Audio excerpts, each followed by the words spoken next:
episode of Bernie Speaks to the Community. And I'm Davitian, and I'm here to talk to the mayor about some of the issues that are coming up within the next year and the next week and the next month. Another episode, Lauren? I've not heard of that expression. This is city government at work here. Television. Okay, so you've got a lot on your mind here. We do. It's a busy time, but before we begin the program, I want to wish all of our viewers a very happy holiday season and a healthy and prosperous new year. I think the first issue that I would like to discuss is what is probably the most important series of events that are going to be happening in the state within the next few months, and that is the convening of the Vermont State Legislature and a development of an agenda on the part of the legislature. One of the things that never ceases to amaze me is the lack of direction, firm direction, that exists in the legislature. Sometimes you have the feeling that when the legislature convenes, you have 180 legislators, each one running in their own different direction, rather than sitting down and say, okay, while there are thousands of real details that have to be dealt with, there are a dozen major areas that we have got to address, and we are going to address them. A, B, C, D, and E. And let's get going. And very, very rarely do you see that. And that depresses me. I mean, I go down there year after year, and you just see an enormous amount of time being spent on what are not, in fact, the major issues facing the state. So I think one of the roles that the city of Burlington will play is trying to provide some leadership, if you like. I know that sounds a bit presumptuous, but some leadership in determining what are some of the major issues facing the state and, of course, the city of Burlington. What all of us understand is that the cities and towns of the state of Vermont are intimately linked to the future of the state. And if the legislature doesn't act boldly and decisively, we all suffer. I'll just give you an example. This year, the cities and towns of Vermont will be losing $13 million in revenue sharing.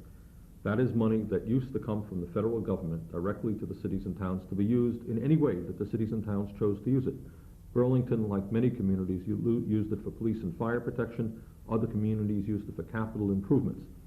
Without that money, there is no question, and I think there's no disagreement amongst the cities and towns about this, that either property taxes will have to go up to fund the gap, or else services will be lowered.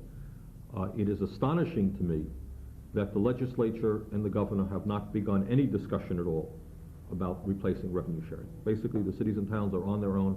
They will either have to raise property taxes or cut services, and that's that. And that really gets to a pivotal issue, the most important issue that I think the legislature has to deal with, and that is the relationship of local government to state government. And in my view, in this state, it is an extremely unfair relationship. The state government has all the power. The state government has a dozen broad-based areas of taxation by which they can raise revenue. Cities and city governments, local governments have almost no power at all, with the exception of Burlington, which in the last few years has developed some alternatives to the property tax. We're basically dependent upon the property tax. So as I go down to Montpelier to raise the issues, that is in the back of my mind. How do we change that relationship? How do we make the legislature and the governor understand that they're not there just to represent quote-unquote state government, but that the cities and towns and the property taxpayers of Vermont are also part of the state of Vermont? What's the first thing you're going to do? Well, I think the first issue that has to be dealt with, the $64 question, is the issue of tax reform. I can sit here enumerating the many problems that face the people of the state of Vermont, and the legislature will say, yep, that's right. But then they'll conclude by saying, you're right, but there's nothing that we can do because we have no money to address those problems. So before we can begin to talk about the housing crisis, or the crisis in daycare, or the crisis in housing, or any of the other serious problems that we face, somebody is going to have to come forward and propose legislation based around progressive taxation. And by progressive taxation, what I mean is a tax program which asks those individuals and institutions who can best afford to pay taxes to start paying their fair share, rather than placing the tax burden on working people, elderly people, or poor people, which is what we do in this country and in this state to a large degree. And unless the legislature is prepared to deal with that, what you're going to see is either higher taxes for people who can't afford to pay it, or no funding for desperately needed programs. Do you understand what I mean? And unless they deal with that, a lot of what goes on in the legislature is really academic, because they're not going to have the resources to address the real problems. So I think the first issue is tax reform. And by that, what I mean is an understanding that since President Reagan has been in the White House, and because of the fact that Vermont's tax system is coupled to the federal system, the wealthiest people and the corporations in the state of Vermont have been paying significantly less in taxes, while property taxes for working people and elderly people have been soaring. That is the basic dilemma in Vermont. Property taxes have been going up, and yet income taxes for the wealthiest people in the state and for corporations has been going down. That's the basic tax reality. That has got to be dealt with by the legislature. If they choose not to deal with it, I see nothing significant coming out of this legislative session. Just a question, how do you work with the senators and representatives from Chittenden County? Well, actually, during the last week, we have met with both the Burlington representatives. We had 6 people to a meeting, some of the others couldn't come, and we met with 4 of the 6 members of the state senate. So we meet with them on a regular basis, talking about Burlington's needs, as well as some of the other problems that are facing all of the cities and towns, including Burlington. So we have a pretty good working relationship. But I'm still not convinced that on the statewide level there is that leadership to say, listen, we've got to get moving on A, B, C, and D. Let me give you an example. Property taxes. Now, once again, this is what the game, if you like, in quotes, is. The state has a dozen broad-based taxes. They have the income tax, they have the rooms and meals tax, the sales tax, the gas tax. You name it, the state has it. The cities and towns have one tax, basically, with the exception of Burlington. They have the property tax. Last year, property taxes in the state of Vermont went up by about $28 million. That is a lot of money, okay? It is amazing how little that issue, that reality, is discussed in Montpelier. They're really not all that concerned about it. Now, what's going on this year, in terms of course, this leads us right into the whole issue of education, which is where most of the property taxes go, statewide. What the legislature is proposing, no, I shouldn't say that. The governor and the legislature put together a commission on state aid to education and property taxes. And it's made up of, I believe, 13 people, Representative Obachowski of Brattleboro chairs it. And their task was to come up with a new formula to replace the Morse-Giuliani state aid to education formula. Now, in the state of Vermont, sadly, we are far behind the rest of the country in terms of state aid to education. Nationally, about 50% of the money for education comes from the state and less from the property taxes. In Vermont, we're about 2/3 from property taxes, only 1/3 from the state. So obviously, we were delighted to see the formation of this commission to deal with this very important subject. What we are hearing coming out of the commission is just, to me, absolutely incredible. The Morse-Giuliani state aid formula will sunset this year, so they've got to come up with something new, or else keep that going. The proposal that came out of the commission that was, quote-unquote, presented, they didn't really strongly support it, was a concept called the Foundation's proposal.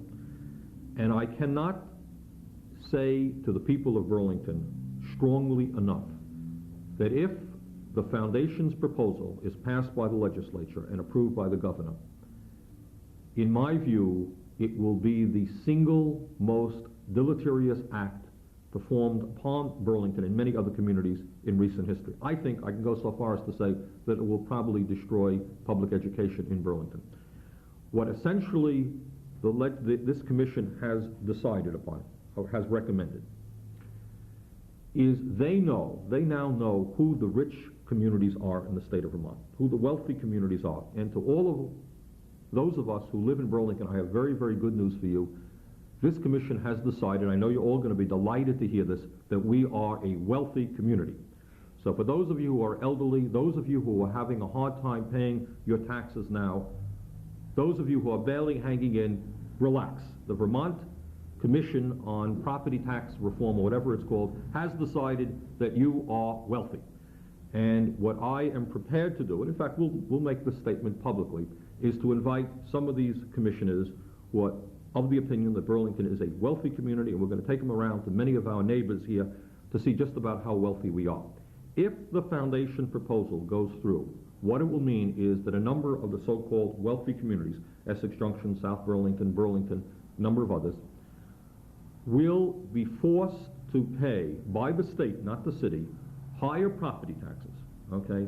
And those additional property taxes will not go into the education of our own kids, but will go into the state pot and be distributed to other school districts around the state of Vermont.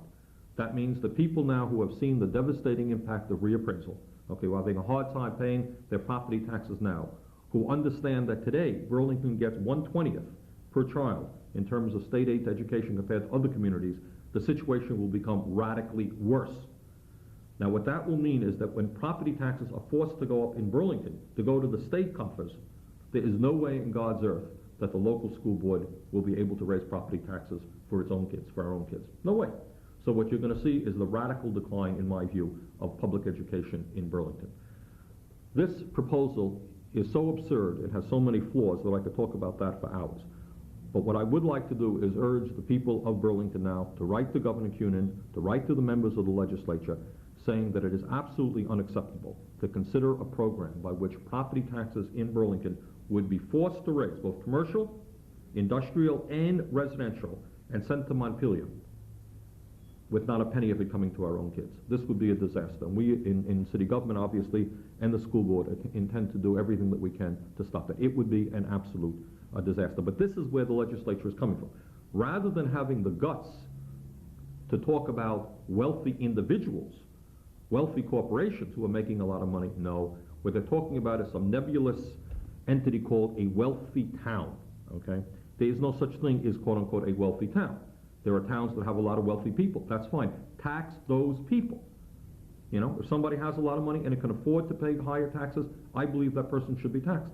But if people do not, and God knows that in Burlington there are many people who are just hanging in there, cannot afford higher taxes, they should not be taxed. But the legislature apparently, at this point at least, does not have the courage to say, look, your income is going up, you're paying less in state income taxes than you paid 5 years ago, we want you to pay more. They don't have the courage to say that. Rather, they're going to say, everybody in Burlington, everybody in South Burlington, everybody in Essex Junction is wealthy. We're all wealthy. Absolutely, I mean, it's an absurd proposition. So, I mean, what we have got to do then is defeat the foundation's proposal very firmly, and then decide, you know, work to come up with some decent state aid to education formula. I know that they're having a very difficult time coming up with some kind of consensus about state aid. Do you have any ideas about how to solve that? I mean, we do. I mean, I ran for governor on a program which I think was eminently sensible. Basically, we do need more state aid to education. That is absolutely true. And what you need to do, basically, is increase income taxes for those individuals and corporations who can afford to pay it. That is the upper income people. Those people are paying less today than they paid 5 years ago. That's where you should move. You take that money, you put it into the state pot, and then you develop a fair distribution formula. And in my mind, a fair distribution formula would not allow a 20-to-1 discrepancy to exist. I think all of the communities, Burlington is not at war with rural communities or poorer communities who also need state aid. We know that they need more state aid, so do we. And the money should come from individuals and institutions who can afford to pay. So, you know, we have brought forth proposals and we'll continue to do that. Of the 3 proposals that are in the pot, probably a proposal that called the Baker-Grimes proposal, Barbara Grimes is of Burlington, it doesn't go as far as I would go, but because it has an income element into it, because the amount of money coming in is based on the ability to pay, makes more sense than some of the other proposals that we've been hearing. Okay. So we took care of that issue. Well, I wish we did. We've discussed that issue. Is there anything else on There the are. legislative agenda? Very briefly, let me touch on just a couple of the other issues that I hope, very sincerely, will not be lost by the legislature and pushed in some committee not to be dealt with. The issue of utilities. You know, I talk a lot about that because in terms of dollars and cents, there are few issues that are more important. The telephone rates, the electric rates that people pay are very, very important. By and large, the legislature has absolved themselves of that discussion. They simply say, well, gee whiz, Public Service Board is going to take care of that problem. Well, unfortunately, that is not often the way that it is. And as we know, in the last number of years, the Public Service Board has been extremely pro-utility, anti-consumer, and has cost us literally tens of millions of dollars in higher than necessary telephone and electric rates. Now, the good news, the very good news in my view, is that Governor Cunin has decided not to reappoint Louise McCarran. And that's a good step, because in my view, Ms. McCarran was much too pro-utility and anti-consumer. Now, that's half the battle. The next half of the battle is to make certain that the chairperson for the Public Service Board that the governor appoints is pro-consumer. Very, very important decision. In my view, we can probably now talk about lowering of basic rates for telephone service in the state of Vermont. That's what we can talk about. And the electric situation is also by and large improved because of the declining cost of oil. We need an active public service board to demand that the private utilities and the public utilities do long-term planning. But clearly now the governor has the power to set the agenda for utility regulation for years to come by appointing a strong pro-consumer chairperson of the PSB, and I certainly hope that she will do that. Just a couple of other issues that I want to touch upon. In terms of social services, as a result of federal cuts, many of the poorest people in the state of Vermont are really going to be hurting. And we need the state to pick up the slack. Who else is going to do it? If the federal government turns its back on social services or on housing or on problems with the elderly, cities and towns can't do it. It's going to have to be the state. A couple of the areas that we're concerned about are daycare. The governor has made an appropriation or a suggestion of an appropriation. We would go a lot further. It is not, the truth of the matter is that a few $1 million can probably go a long way to solving the daycare problem in the state of Vermont, and that's desperately needed. Working mothers have the right to know that their kids are having good quality daycare at affordable rates, and I would place that very high on the agenda of priorities. Second of all, in terms of welfare reform, you have many welfare recipients who are receiving absolutely substandard checks for housing. I mean, if my memory is correct, I may be wrong on this, but I think I'm right. People are receiving checks to find housing in Chittenden County like for $150 a month, and everybody knows that you can't do that. So that's going to have to be adjusted upward. Another area of major concern is the issue of housing. Crisis in many areas of the state of Vermont. It's an expensive proposition. And I can go on and on about the many problems, whether it's high rents or lack of affordable new housing. Burlington has done, I think, an outstanding job in leading the state and coming up with approaches to attempt to deal with the housing crisis. The state legislature is going to have to be much more active there. But again, this is an area where the cities and towns can't do it alone. The federal government is turning away from low and moderate income housing. The state government is going to have to jump in. The last area that I want to touch on in terms of state priorities deals with workers' rights. And I think for a start, we've got to be talking about raising the minimum wage. And I would hope that it would be at least $4 an hour. And the second area deals with plant closing legislation. Last year, the governor did not support plant closing legislation. She has recently indicated that she might be more attuned to doing that this year after the closing of the Goodyear plant in Windsor and after the, just here in Semicon in South Burlington. Workers are entitled to more than having an employer coming in on a Friday and saying, guess what, you've worked here for 5 years or 20 years or 2 years, don't bother to come to work on Monday. Workers, as human beings, are entitled to more than that. So we would hope that some plant closing legislation will be passed. Those are some, just a few of the issues. I didn't even get into agriculture, which is obviously of major concern, but those are some of the statewide issues that I think the legislature is going to have to address. Do you have a strategy for dealing with these issues? Ultimately, it's not a very complicated strategy. The strategy is to rally public opinion. The legislature will do as little as it can do. That's the iron law of these things. If you have many, many thousands of people saying, for example, that we want tax reform because we don't want property taxes to go up, the legislature will respond. If the people sit back and go to sleep, then what the legislature will do is give tax breaks to wealthier individuals and come up with higher property taxes. So essentially the strategy calls for mobilizing people to the greatest degree that we can.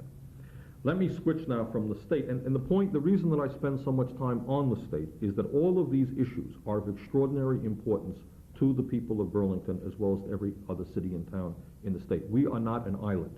There are so many areas that we simply don't have the power to move on that we need an active state legislature. So Burlington will, as we have in the past, play a very active role in the legislative discussion this year. But let me jump into some of the local issues that are of a great concern. And one of them, of course, is the waterfront. I'm happy to say that I think, at least, we are making some significant progress in terms of creating a people-oriented waterfront that will invite all of our people down to that beautiful resource and allow us all to enjoy it. It never ceases to amaze me as I go around knocking on doors and talking to people, how excited people are about the possibility of utilizing that waterfront. And of course, we are making a lot of progress. The progress that we're making so far consists of the bicycle path, which people are just very, very excited about. They really enjoy that, and that's great. In terms of the bicycle path, my hope is that within the month, we can have the Parks Department plow the bicycle path in order to improve it for cross-country skiing. So we can use it as a cross-country skiing route as well as the bicycle path in the summertime. Further, there is some discussion, Alderman Geer from Ward 4 made a very good recommendation, I think, about the possibility of lighting the bicycle path, which will enable us to have not only nighttime cross-country skiing, but nighttime bicycle riding as well, up to a reasonable hour. So that's something that we're contemplating. The bike path is a real significant new asset for recreational opportunities here in Burlington. Second of all, of course, Perkins Pier Park has been significantly expanded, and people are enjoying that. Now this week, we received, rather remarkably, I must say, a wonderful Christmas gift from our good friends at the Mobil Oil Corporation. Now some people think that Mobil Oil is not a nice corporation. They think it's a giant corporation that has been ripping off people for many, many years. Well, be that as it may, we feel, we're delighted, we really are. The gentleman that we spoke to at Mobil couldn't have been nicer. And what happened, as best as I could see, is we needed permission to go through the Mobil Beach. Now everybody, I think, knows where the Mobil Beach is. And that is, it's a little bit north, it's adjoining Oak Ledge Park. It's immediately north of Oak Ledge Park. And it's a beautiful beach, which really does not need a whole lot of work. People are already swimming on it. In any case, a while ago, I don't remember exactly when, the CEDO office, the Economic Development Office, asked the people in Mobil for permission to go through their property for the bicycle path. And they were very nice about it, and they said, no problem, you can do it. And I think that some of the people there saw how lovely the bicycle path was, and I cannot tell you more. You know, there may be tax breaks for them, and, you know, that's their business, and that's fine, but I think that got them thinking about their relationship to the city, and lo and behold, they surprised us all by saying, yeah, we contemplate giving the entire 8 acres. There are 7.8 acres of land. Hard to estimate exactly what it is, probably a little bit less than $2 million worth of property, but it's beautiful waterfront property which will be deeded to the people of the city of Burlington in perpetuity, so it's ours. And that is another step forward in opening up the waterfront to the people. That will be, in all probability, converted into a beach, and it's in fact a nicer area in many respects than the Oak Ledge swimming area right now. A lot of people enjoy, as I do, jumping off the rocks in Oak Ledge. That's great, but now you're going to have really a wide, flat beach area, which should make for some great swimming in the south end of the city. Now, the other waterfront program that we're looking at right now, and this excites me immensely because I think this will be really great if we can pull it off, would be a bond issue of between $2 to $3 million, which would do a number of things. Number one, it would widen the bicycle path at certain areas and also extend the bicycle path. So some of the money goes to the bicycle path. Other parts of the bond issue would go to the construction of a community boathouse south of Perkins Pier Park. Okay? And the community boathouse, of which more details have got to be worked out, would essentially be a place where in the summertime people can come down and rent paddle boats or canoes or sailboats or rowboats just for a few bucks and take them out and enjoy it. In the wintertime, it could be a place where people could do ice skating or ice fishing or whatever. Basically, it's just another magnet to draw people down of all income levels who can enjoy that area. Furthermore, there will be the opening up of more beach space around that area. And in addition to that, although the money would not be coming out of this bond issue, we would be addressing the pollution problem that exists in that area. Right now we have two problems. The effluent that comes from the wastewater plants is not as clean as it should be. And as I'm sure the people of Burlington will remember, a couple of years ago we passed a $23 million bond issue. Well, we want to put some of that money to clean up that area right now. Also, in the coming years, our hope is that we can have a publicly owned marina in that area.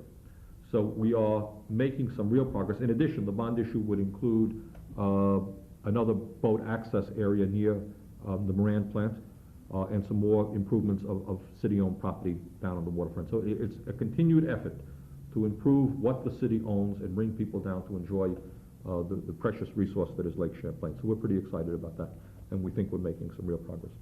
Are there any, those are public initiatives, are there Yes. any private initiatives? No, I think right now the private initiatives are a little bit as they say, on the back burner. We are involved in a legal suit against the railroad and the Alden Corporation regarding the public trust auction. And I don't want to go into all of the details of that, other than to say that we are arguing that land that at one point belonged to the people of the state of Vermont has got to be used in a public way. And there are differences between us and the railroad and Alden. The differences between us and the railroad are much stronger than they are between us and Alden, as a matter of fact. But we are in court, and ultimately the court is going to have to give us a decision, because until we have a decision regarding public trust of the waterfront, the filled areas, the property rights of the owners of that property are always going to be in question, as they are today. So I would say that while that is being discussed, the private development is on the back burner a little bit. But the other exciting, I think, and positive development is that last Monday night, the Board of Aldermen, with one exception, I believe, only one alderman voted against it, approved new zoning for the waterfront. And again, without going into a whole detailed discussion, everybody acknowledges, or almost everybody, that this new zoning significantly protects significantly more than before against undesirable development on the waterfront. It gives far more access to the waterfront than we've ever had before. It will limit the heights of buildings. It will determine what kind of development in certain areas is acceptable and what kind is not. So I think the three political factions worked very well on that. That was a very good example of nonpartisan movement, and I was delighted by that. But to the listeners out there, the viewers, I would say that I think we are making some significant progress in protecting the waterfront and in opening it up to people of all income levels. So we've got about 4 more minutes, and for you to touch on 4 minutes. I've just begun here. What is anything you want to touch on? Okay.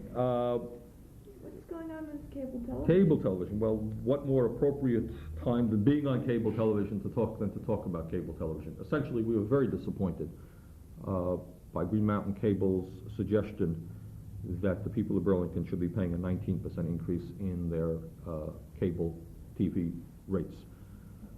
We attempted to negotiate something that was not successful. We're now in court. Without, again, going into a very long story, essentially what's happening is that throughout the United States of America, as a result of our friend, the President and the Congress, cable television is now deregulated. That means that all over America, cable companies have the right to charge anything they want. They want to double your rates, triple your rates.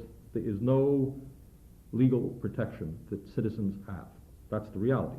Now, we understood this a while back when we negotiated our agreement with Mountain Cable, and as you recall, we got a monetary sum from Mountain Cable in order to, in a sense, buy out the city's rights from ourselves as a city, becoming a municipally owned cable company. But more than that, we put some very strong language into that contract to protect Burlington ratepayers. And I have to say that Burlington is the only community in the state that has any protection right now, and in fact, probably one of the very few communities in the United States of America. To make a very long story short, it is our view that Mountain Cable is not entitled to any rate increase this year, 0, and that next year they're going to have to come back and justify why they need a rate increase. We are in court. We went to court on Tuesday. I think the judge should be making a decision within a little while. And so the decision basically is, do the rights of Burlington subscribers, as you've negotiated, supersede any federal regulation? Well, the judge himself, in his brilliant wisdom, decided to throw that element in. The real issue that we went in there, and I think the cable company went in there, was to debate the language in the agreement. And the agreement was essentially to interpret language as to whether or not the company could come in for a rate increase this year, or whether they had to wait another year to come in. That's really all that we asked. Now, the judge has thrown something else in, which says, is Burlington preempting the federal decision to deregulate? Are we really substituting for the federal government? That, to me, is just absolutely absurd. We willingly signed a contract with a cable company. Everybody knew what was happening. But we will see what happens on that. Okay. I have a lot of questions about that, but we can wait for another cable program. Okay. So do you have any other issues? We are also going to be passing a resolution this Monday night, which will inform President Reagan of the vote that the people of Burlington took regarding his war against Nicaragua. And I think as this merry tale of the Iran-Nicaragua tale unfolds, I think and I hope that people will understand the correctness of the position that the city of Burlington has had for the last 5 years about the immorality of that war, about the insanity of spending tremendous sums of money trying to destroy the people of Nicaragua, while at the same time we're cutting back on programs, in revenue-sharing programs for the sick and the elderly here in the United States. And my hope is that out of all of this mess in Washington, the one good thing may come out of it is that the illegality and the immorality of that war, a war which is being condemned all over America, will rise to the surface even more than it has in the past, and will leave the people of Nicaragua alone to live out their lives. That's a good note to conclude on. Thank you. That was a lot. But I'm sure it's just a small part of what you do every day. Okay. Thank you. Okay. Thank you. This has been Lauren Glenn Davitian with Meet the Mayor.